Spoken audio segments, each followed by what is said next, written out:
So, the first thing we need you to do is go and check your website. Right? There is nothing worse than stale, out-of-date content. Yuck. I think that's how you pronounce it. Yuck. Right. And a good example we were talking about the other day was retail stores. If you went into a retail store and they never changed the layout of the store, or they didn't change the display, or the style of the clothes, stuff. New season, exactly, then it wouldn't be a store you go back to very often. So why should your customers come back to your website, or your potential prospects come back to your website when it looks the same? So one of the things you want to do straight away is go and check your website. Remove all the old stuff, or at least put it into archive. Actually, archive is probably a better way of doing it. Yeah, so it's still there. Yeah, still there, and it shows you've got some longevity as a business, and you've moved on and moved with the times. Yeah. All right. So just concentrate on all sorts of things you can do to get your website up to date. Get rid of those things that say copyright 2001.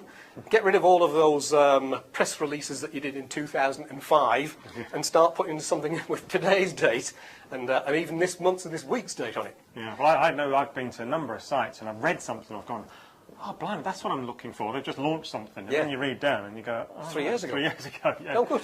No.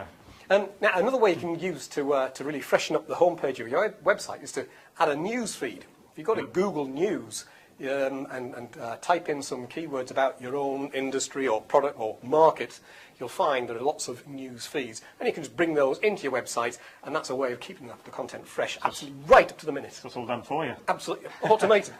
Well, you can even do it while you're on the back of the beach. On the back of the beach. Whatever. Yeah, you don't want to be here, do you? When's your holiday?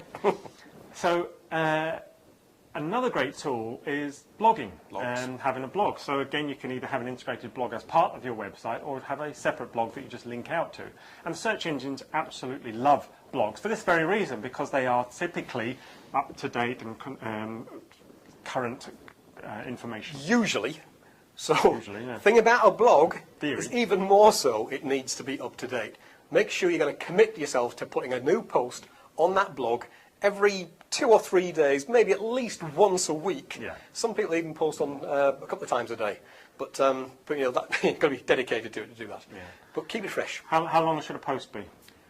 Post. Good thing about a post is maybe 200 words. It's the kind of thing that you not can. long. No, it's going to take you.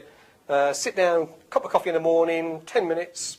Post. Something about your business, something about you're passionate about, something to do with your services, your... Yep. Okay. And as your blog gains a little bit of momentum and people start reading it on a regular basis, then they can start leaving comments as well. And this is another great way of actually getting some more visibility and some about social credibility potentially as well that we talked about in the previous video. All right, good. Brilliant. So, get it up to date. New news is good news. Absolutely.